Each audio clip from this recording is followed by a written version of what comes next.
ஓம் சாந்தி. இன்னைக்கு நம்ம சச்சின் பாயோட கிளாஸ் பார்க்க போகிறோம். Pranic world festival 2025. இந்த நிகழ்ச்சியில் நம்ம சச்சின் பிரதர் அவருடைய எக்ஸ்பீரியன்ஸ் ஷேர் பண்ணியிருக்காரு. அதாவது இந்த பிராண பயிற்சி செய்கிறதுனால என்னென்ன நன்மைகள் கிடைச்சிருக்கு, அதை எப்படி நம்ம பண்ணலாம், பல வழிமுறைகள்ல அப்படிங்கறத நம்ம கிட்ட ஷேர் பண்ணியிருக்காரு. நான் இங்க மவுண்ட் அபு ஹில் ஸ்டேஷன்ல இருக்கேன். இது ரொம்ப அழகான இடம். நான் எப்பவுமே இந்த ஃபெஸ்டிவல் அட்டன் பண்ணணும்னு நினைச்சிருக்கேன். ஆனா ஃபர்ஸ்ட் டைம் ஆன்லைன்ல அட்டன் பண்றேன். இந்த லைஃப் ஸ்டைல்ல நான் வாழ்ந்துட்டு இருக்கேன். நாம ஒவ்வொருவருக்கும் இந்த பிராண உணர்வு அப்படிங்கிறது இருக்கு. இப்ப என்னுடைய வயசு 45. நான் என்னுடைய டாக்டர் படிப்பு 1996ல முடிச்சேன். அப்பத்துல இருந்து இந்த பயணம் ஸ்டார்ட் ஆச்சு. உங்க எவ்வளவு பேருக்கு தெரிஞ்சிருக்குன்னு தெரியல. ஆட்டோபயோகிராஃபி ஆஃப் யோகி, அதாவது ஒரு யோகியோடைய ஒரு சுயசரிதை. அதுல ஒரு சாப்டர் இருக்கு, வயசே ஆகாம இருக்கிறது. அது யார பத்தின சாப்டர்னா கிரிபாலா அப்படிங்கிற ஒரு துறவிய பத்தின ஒரு சாப்டர். அது ஆட்டோபயோகிராஃபி ஆஃப் யோகி அப்படிங்கிற புக்ல இருக்கு. நான் எப்போ அதை ஃபர்ஸ்ட் டைம் படிச்சனோ அப்போல இருந்து நான் இந்த பிராண பயிற்சியை புரிஞ்சுக்கணும் அப்படிங்கிறதுல ரொம்ப தீவிரமா இருந்தேன். அங்கிருந்து தான் என்னுடைய பயணம் ஸ்டார்ட் ஆச்சு. ரொம்ப வருஷம் கடந்தது. திரும்ப 2003ல நான் மவுண்ட் அபுக்கு வந்தேன். இது ரொம்ப அழகான இடம். மவுண்ட் அபு ஹில்லி ரீஜியன்னு சொல்லலாம். நான் அங்க இருந்துதான் என்னுடைய ஒரு எக்ஸ்பிரிமெண்ட்டை ஸ்டார்ட் பண்ணேன். அது என்னன்னா, பச்சை காய்கறிகள் சாப்பிட ஆரம்பிச்சேன். ஒரு 6ல இருந்து 8 மாசம் அந்த காய்கறிகளை நான் சாப்பிட தொடங்கினேன். ஸோ ஃபர்ஸ்ட் டைம் நான் எக்ஸ்பீரியன்ஸ் பண்ணேன் என்னுடைய பாடி எப்படி ரியாக்ட் பண்ணுது அப்படின்னு. அதாவது இந்த பச்சை காய்கறிகள், பச்சை டயட், ரா டயட்னு சொல்லுவோம் இல்லையா, அதை எடுத்துக்கும் போது, ஏன்னா ரொம்ப கேப் ஆச்சு. திரும்ப என்னுடைய மெடிக்கல் எஜுகேஷனுக்காக நான் இந்தியால ஒரு பல்வேறு இடங்களுக்கு போக வேண்டியது இருந்தது. அதனால திரும்ப நான் 2013ல தான் வந்தேன். 2003ல ஒரு 6-8 மாசம் இந்த ரா டயட் மெயின்டைன் பண்ணேன். திரும்ப அந்த 10 வருஷம் இந்தியால டிஃப்ரெண்ட் பிளேசஸ் போனதுக்கு அப்புறம் 2013ல தான் நான் திரும்ப மவுண்ட் அபு வந்தேன். இந்த 10 வருஷத்துல எனக்கு ஒரு கனெக்ஷனே இல்லை பிராணா பயிற்சியோட, அந்த வாழ்க்கையோட. டயட் எக்ஸ்பிரிமெண்ட் எதுவுமே நான் பண்ண முடியல. அதனால 19 பிப்ரவரி 2013ல, இது ரொம்ப அழகான இடம் மவுண்ட் அபு. அப்போ நான் மேல மலையில ஒரு பயணம் போனேன். அங்க நிறைய குரங்குகள் உட்கார்ந்து பழங்கள் சாப்பிட்டுட்டு இருந்ததை பார்த்தேன். அப்போ அதை பார்த்தோன்னே எனக்கு கிளிக் ஆச்சு. திரும்ப நான் யோசிக்க ஆரம்பிச்சேன். இந்த அனிமல்ஸ் எல்லாமே வெறும் பழங்கள், அந்த பச்சை காய்கறிகள், அது மட்டும் தானே சாப்பிடுது. அது மட்டும் சாப்பிட்டு எவ்வளவு சக்திசாலியா இருக்கு இல்லையா. அங்கிருந்து என்னுடைய பயணம் திரும்ப ஸ்டார்ட் ஆச்சு. அப்போ அந்த நாள்ல இருந்து நான் என்ன பண்ண ஆரம்பிச்சேன்னா, இந்த சமைச்ச உணவுல இருந்து பச்சை உணவுக்கு நான் மாறிட்டேன். 2013ல இருந்து இப்ப வரைக்கும் நிறைய விஷயங்களை நான் எக்ஸ்பிரிமெண்ட் பண்ணிட்டு வரேன். அதுல ஒண்ணு என்னன்னா, இங்க எங்களுடைய பிரம்மா குமாரிஸ் ஒரு ஸ்பிரிச்சுவல் ஆர்கனைசேஷன், ஆன்மீக பல்கலைக்கழகம் இருக்கு. நாங்க இங்க தினமுமே தியானம் பண்ணுவோம். இது ரொம்ப மிகப்பெரிய விஷயம் அப்படின்னு சொல்லலாம் இந்த தியானம். 2013ல இருந்து 2019 வரைக்கும் நான் இந்த ரா டயட்டை தான் மெயின்டைன் பண்ணிட்டு இருந்தேன். அப்போ ஒரு பிரதரை பத்தி எனக்கு தெரிய வந்துச்சு. அவர் பேரு ரமேஷ். அவரை பத்தி எனக்கு ஒரு பிரதர் சொன்னாரு. அதாவது ஒரு நாள்ல ஒரு ஜூஸோ இல்ல தண்ணியோ ஓரிரு முறை மட்டும்தான் அவர் எடுத்துக்குவாராம். சாப்பாடே எடுத்துக்க மாட்டாராம். அது டீயா இல்ல தண்ணி அந்த மாதிரி கூட இருக்கலாம். நான் ரொம்ப ஆச்சரியப்பட்டேன். ஏன்னா அவரு டிரைவர் இருக்காரு. ஒரு ஃபியூ மந்த்ஸ் அவரை பத்தி இப்படிதான் நான் கேள்விப்பட்டேன். அதுக்கப்புறம் அவரு போயிட்டாரு. அவர் போனதுக்கு அப்புறம் எனக்கு இன்னொரு விஷயம் தெரிய வந்துச்சு. அவர் சூரியன் வெளிச்சத்துல இருப்பாராம், சூரியனை பாப்பாராம், சன் கேசிங்னு சொல்லுவோம். அந்த ஒரு விஷயத்தையும் இந்த வாட்டரோட சேர்த்து அவர் பண்ணிட்டு வந்திருக்காரு. எனக்கு இந்த பாதையில அவருடைய விஷயம் எக்ஸ்ப்ளோர் பண்றதுக்கு ஈஸியா இருந்தது. 2019 அந்த சமயத்துல நான் இந்த பிராணா பயிற்சியை பத்தி, மனிதர்களுடைய அந்த கான்சியஸ்னஸ், உணர்வுகளை பத்தி நிறைய புத்தகங்கள் நான் படிக்க ஆரம்பிச்சேன். அந்த பிராணா உணர்வுகளை பத்தின ரிலேட்டடான புக்ஸ் எல்லாமே நான் நிறைய படிக்க ஆரம்பிச்சேன். 2021ல எனக்கு இலிட்டோ அவரை சந்திக்கக்கூடிய வாய்ப்பு கிடைச்சது. அவரோட ஒரு 7 நாள் ஒரு மலை பிரதேசத்துல இந்தியால இந்த பிராணா ப்ராசஸ் அதை செய்யக்கூடிய ஒரு வாய்ப்பு கிடைச்சது. 2022ல நிக்கோலஸ் அவரு இந்த பிராணா பயிற்சி செஞ்சுட்டு இருந்தாரு. அவர் கூட சேர்ந்து ஒரு 2-3 ப்ராசஸ், அதாவது பச்சை காய்கறிகள், பழங்கள், லிக்விட் ஐட்டம்ஸ் இதெல்லாம் எடுத்துக்கும் போது இந்த உடல்நிலையில எந்த மாதிரி மாற்றங்கள் ஏற்படுது, ஈவன் மனநிலையில கூட. ஏன்னா உணவு எப்படியோ அப்படிதான் மனநிலை இல்லையா. அதனால அந்த மனநிலை வந்து எப்படி மாற்றங்கள் ஏற்படுது அப்படிங்கறத நான் தெரிஞ்சுக்க ஆரம்பிச்சேன். இதுல முக்கியமான விஷயம் என்னன்னா தியானம். இங்க நாங்க ராஜயோக தியானம் பண்றோம். காலையில சீக்கிரம் எழுந்திரிச்சிருவோம், தியானம் பண்ணுவோம். அதுக்கப்புறம் எங்களுக்கு சில ஆன்மீக படிப்புகள் இருக்கும். இதுல முக்கியமான விஷயம் என்னன்னா இயற்கையோட பேசுறது, இயற்கைக்கு சக்தி கொடுக்கறது. அப்போ ஒரு பர்சனை பத்தி நான் சொல்லி ஆகணும். ஒரு பேரு ஜெய்ஜி. அவர்கிட்ட இருந்து நிறைய விஷயங்கள் இந்த இயற்கையை பத்தி நான் தெரிஞ்சுக்கிட்டேன். இங்க எங்களுக்கு ஒரு குரூப் இருந்தது. நாங்க வந்து விரதம் மேற்கொண்டு, அதாவது பச்சை காய்கறிகள், பழங்கள் மட்டும், சில சமயம் தண்ணி மட்டுமே குடிச்சு ஒரு வீக் ஃபுல்லா வந்து எங்களுடைய உடல்நிலை எப்படி இருக்கு, மனநிலை எப்படி இருக்கு அப்படிங்கறது ஒருத்தருக்கு ஒருத்தர் இன்ட்ராக்ட் பண்ணி அந்த மாதிரி நாங்க பண்ணிட்டு இருந்தோம். நிறைய புது விஷயங்கள் தெரிஞ்சுக்கிட்டோம். எங்களோட வெயிட் வந்து ஸ்டேபிளா தான் இருந்தது. ஸோ இந்த பிராணா பயிற்சியின் மூலமா என்ன நமக்கு எக்ஸாக்டா கிடைக்குது, ஒருத்தருக்கு ஒருத்தர் எப்படி நம்ம கனெக்ட் ஆகிறோம், நம்மளுடைய அந்த உயர்ந்த அதிர்வலைகள், உயர்ந்த எண்ணங்கள் வந்து எப்படி இருக்கு, ஹெல்ப் பண்ணுது இந்த பிராணா பயிற்சி அதுக்கு அப்படிங்கறத தெரிஞ்சுக்க முடிஞ்சுது. புது புரட்சிகள் வந்து எனக்குள்ள ஏற்பட ஆரம்பிச்சுது. நான் நிறைய வந்து ஃபாஸ்டிங் இருக்க ஆரம்பிச்சேன். ட்ரை ஃப்ரூட்ஸ் மட்டும் சாப்பிட்டேன், தண்ணி குடிச்சேன், ஜூஸ் குடிச்சேன். இந்த சூரிய பார்வை, சூரிய வெளிச்சத்துல இருக்கிறது, அப்புறம் வெறும் காலில் நடக்கிறது, தண்ணியை வந்து சூரிய வெளிச்சத்துல வச்சு சார்ஜ் பண்ணி குடிக்கிறது, இந்த மாதிரி விஷயங்கள் எல்லாம் நான் பண்ண ஆரம்பிச்சேன். அப்ப நான் தொடர்ந்து ஒரு விஷயத்த ரீட் பண்ணிட்டே இருந்தேன்.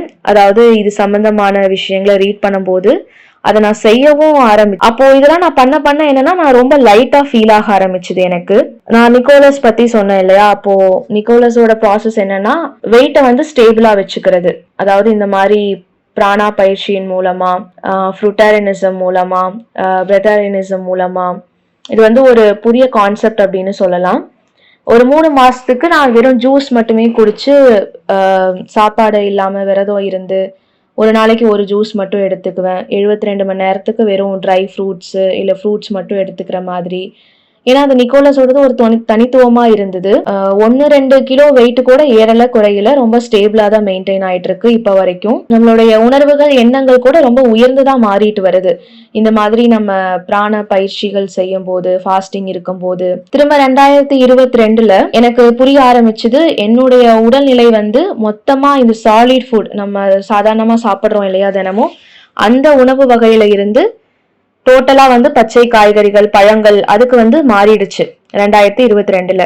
அப்போ திரும்ப நான் என்ன பண்ண ஆரம்பிச்சேன்னா, இப்படியே நாட்கள், வருடங்கள் கடந்தது. இந்த ஃப்ரூட்ஸ், ரா வெஜிடபிள் சாப்பிடுறது கூட லிக்விட்ஸ்க்கு மாறிட்டேன். வெறும் லிக்விட் ஐட்டமா குடிக்க ஆரம்பிச்சு, திரும்ப அந்த லிக்விட்ல இருந்து ஜூஸ், கடைசியா எங்க ஆச்சுன்னா ஒரு தண்ணி மட்டும் ஒரு நாளைக்கு குடிச்சு பாடி கண்டிஷன் மெயின்டைன் பண்ற அளவுக்கு இப்ப வந்திருக்கேன். அப்பயும் என்னோட வெயிட் வந்து ரொம்ப ஸ்டேபிளா தான் இருந்தது.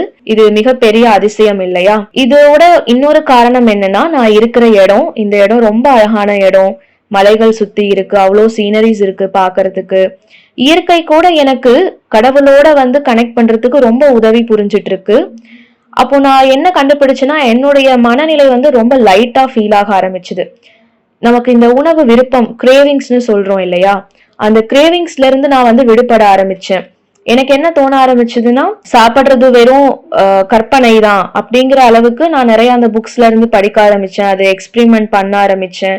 அதுல இருந்து இப்ப வெளியவும் நான் வந்து, ஏன்னா நமக்கு இந்த சாதாரண சாப்பாடை நம்ம சாப்பிடும் போது அப்பப்போ வந்து நம்மளுடைய இந்த உணர்வுகள், அந்த அதிர்வலைகள் வந்து மேல கீழே மாறுது இல்லையா? ஏன்னா நான் ஒரு டாக்டரா இருக்கேன், தினமும் ஒரு 80-100 பேஷண்ட்ஸ் வராங்க அப்படின்னா, நான் எல்லா விஷயத்திலயும் அவங்களை செக்அப் பண்ணா கூட என்னுடைய பாடி கண்டிஷன் ஸ்டேபிளா இருக்கணும். அவ்வளவு பேரை நான் பாக்குறேன், பண்றேன் அப்படிங்கும் போது, அப்போ அந்த பிராணா பயிற்சியினுடைய அந்த ஆறா எல்லா விஷயங்களையுமே வந்து குணப்படுத்த ஆரம்பிச்சிருது. கூடவே இயற்கையினுடைய அந்த கம்பெனி, நம்ம எடுத்துக்கக்கூடிய லிக்விட்ஸ், தியானம், எக்ஸசைஸ். பொதுவாவே நான் வந்து ஒரு மேரத்தான் ரன்னர். நான் ஆல்மோஸ்ட் ஒரு 10 மேரத்தான்ஸ் வந்து கம்ப்ளீட் பண்ணிருக்கேன். எனக்கு வந்து ஜிம் போறது ரொம்ப பிடிக்கும், எக்ஸசைஸ் பண்றது பிடிக்கும், தாய்ச்சி, ஷியாங் அதையும் நான் வந்து கத்துக்கிட்டேன்.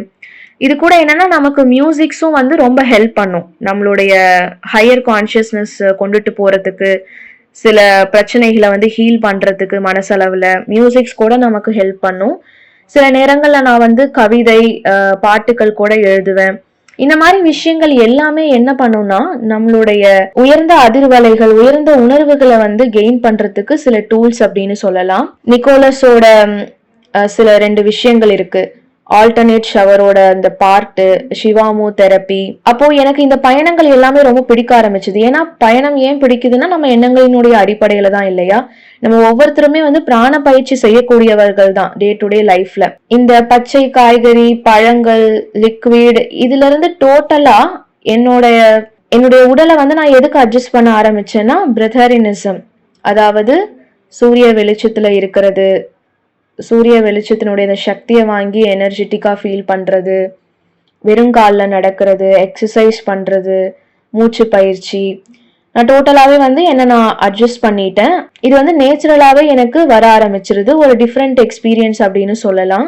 இப்போ நம்மளுடைய இந்த உணவு விருப்பம் எல்லாமே ஜீரோக்கு வந்துருச்சுன்னா நமக்கு தேவை தண்ணி மட்டும்தான். ஏன்னா எல்லாமே நம்ம எண்ணங்களினுடைய அடிப்படையில தான் இருக்கு. நம்ம நினைச்சா வந்து இதை கொண்டுட்டு வர முடியும். இது எல்லாமே இருந்தாலும் 2 விஷயங்கள் எனக்கு உதவி புரிஞ்சுது. ஒண்ணு என்னன்னா உறுதிமொழி, இன்னொன்னு நம்மளுடைய பார்வை, கண்ணோட்டம். நான் என்ன பார்வையில பார்த்தேன்னா எல்லாருக்குள்ளேயும் வந்து இந்த பிராணா அப்படிங்கிறது இருக்கு. நம்ம 7 சக்ராஸ் சொல்றோம் இல்லையா, மெரிடியன்ஸ். அப்போ நமக்கு அது எதுவுமே தேவையில்லை. அந்த 7 சக்கரங்கள் வந்து கரெக்டா வேலை செஞ்சா போதும்.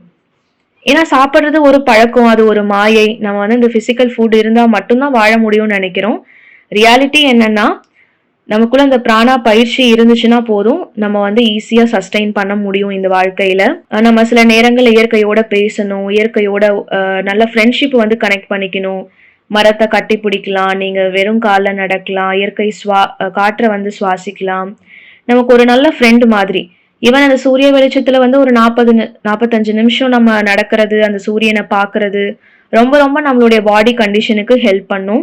இந்த ஒரு விஷயம் மட்டும் கிடையாது, தினமும் நமக்கு வந்து புது புது எண்ணங்கள் உருவாகும், ஒரு நல்ல அமைதி, நம்ம சுத்தி இருக்கிற ஒரு நல்ல மனிதர்கள், தனிமை, சில நேரங்களில் நம்ம படிக்கக்கூடிய உயர்ந்த அதிர்வலைகளுடைய அந்த நல்ல புத்தகங்கள், நம்ம சில பேரை வந்து இன்ஸ்பிரேஷனா வச்சிருப்போம், அவங்களுடைய ஸ்பீச்சஸ். ஏன்னா இங்க எங்களுடைய மவுண்ட் அபுல வந்து எங்களுக்கு ஒரு ஆன்மீக குரூப் இருக்கு.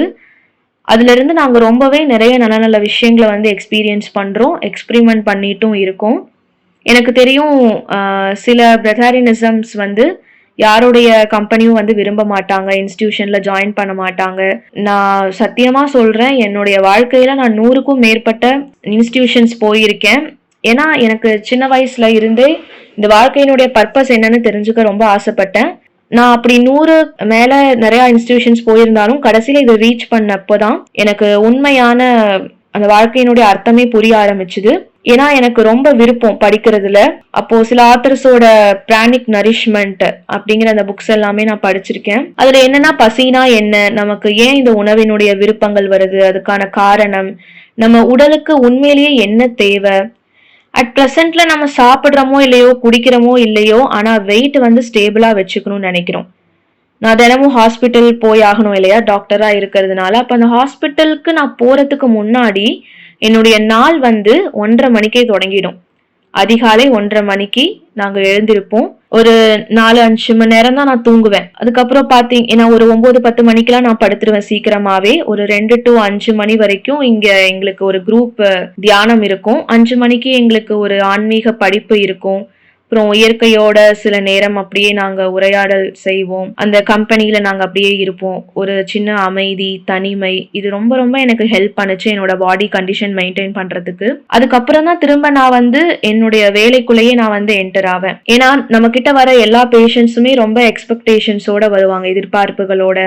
ஆனா இத்தனை வருஷத்துல 2013 இருந்து இப்ப வரைக்கும் நான் எந்த ஒரு ட்ரக்ஸுமே நான் வந்து எடுத்துக்கல, எந்த ஒரு மெடிசன்ஸுமே வந்து என்னுடைய உடல்நிலைக்காக எடுத்துக்கல. 10-14 வருஷம் ஆச்சு. ஒரு தடவை நான் சைக்கிளிங் பண்ணும்போது கீழே விழுந்தேன், எனக்கு மைனர் ஃப்ராக்சர் ஆச்சு. அப்ப கூட வந்து நான் எந்த ஒரு மாத்திரையுமே எடுத்துக்கல. காரணம் என்னன்னா இந்த பிராண பயிற்சி, இந்த தியானம், பச்சை காய்கறிகள், பழங்கள், மூச்சு பயிற்சி, வெறும் காலில் நடக்கிறது, இயற்கையோட நம்ம ஒன்றி போறது, இந்த மாதிரி விஷயங்கள் எல்லாமே தன்னைத்தானே என்னுடைய உடல்நிலை ஏத்துக்கிட்டு மாத்திரை மருந்து இல்லாமே வந்து என்னுடைய உடல்நிலை தன்னைத்தானே வந்து சரியாக ஆரம்பிச்சுது. அப்போ உங்க மனநிலை கூட தன்னால என்ன ஆக ஆரம்பிக்கும், உங்களுடைய எண்ணங்கள், உணர்வுகள் எல்லாமே உயர்ந்ததா போக ஆரம்பிக்கும். கிறிஸ்டல் கிளீனா கிளியர்ன்னு சொல்லுவோம் இல்லையா, அந்த மாதிரி நம்ம மைண்ட் வந்து ஃபோக்கஸ்டா இருக்கும், பாடி ரொம்ப கிளீனா இருக்கிற மாதிரி நீங்க ஃபீல் பண்ணுவீங்க. இதுதான் வந்து இந்த ஆன்மீகத்துல நம்ம உயர்ந்த நிலையை அடையக்கூடியதுன்னு சொல்றோம். இந்த உலகத்தோட நமக்கு ஒரு நல்ல ஒரு லவ் அஃபேர் கனெக்ட் ஆகும். இப்போ நமக்கு பாய் ஃப்ரெண்ட்ஸ் கேர்ள் ஃப்ரெண்ட்ஸ் இருக்காங்க அப்படின்னா, நம்ம லைஃப் ஸ்டைல் இருக்குன்னா எல்லாமே டோட்டலா சேஞ்ச் ஆக ஆரம்பிக்கும் இந்த பயிற்சி நம்ம செய்ய செய்ய.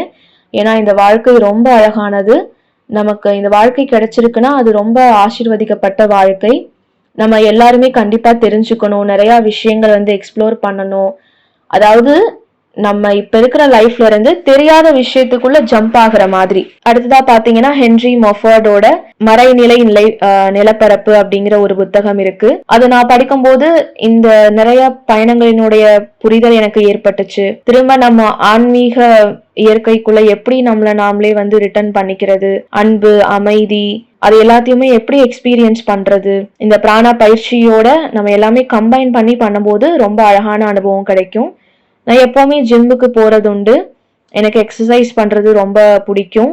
இது பிராணா பயிற்சிக்கு ஒரு மிகப்பெரிய டூல் அப்படின்னு சொல்லலாம். புதுசா எக்ஸசைஸ் கத்துக்கிறது, புது மொழிய கத்துக்கிறது, ஃபாஸ்டிங் இருக்கிறது, மியூசிக் கேட்கறது, ஓடுறது, நடக்கிறது, இயற்கையோட நம்மளுடைய வாழ்க்கையை அமைச்சுக்கிறது, நம்மளுடைய கண்ணோட்டம், அது மட்டும் இல்லாம நம்ம எடுக்கக்கூடிய சில உறுதிமொழிகள். நான் ஒரு நாளைக்கு 100 உறுதிமொழிகளை நான் எழுதுவேன். உணவு ஒரு மாயை, அது எனக்கு தேவையில்லை. என்னுடைய இந்த உயர்வான வாழ்க்கை பிராண பயிற்சியினால போய்கிட்டு இருக்கு. இந்த மாதிரி ஒரு 100 உறுதிமொழிகளை நம்ம எழுதும் போது விதவிதமா உறுதிமொழிகள், அந்த பார்வை, கண்ணோட்டம் எல்லாமே இருக்கும்போது நமக்கு சில விஷயங்கள்ல இருந்து வெளியே வர்றதுக்கு ரொம்ப உதவியா இருக்கும். இந்த உணவு விருப்பம் இருக்கு இல்லையா, நம்ம சாப்பாடு சாப்பிட்டா மட்டும்தான் நல்லா இருப்போம்னு நினைக்கிறோம். ஆனா அப்படி இல்லை.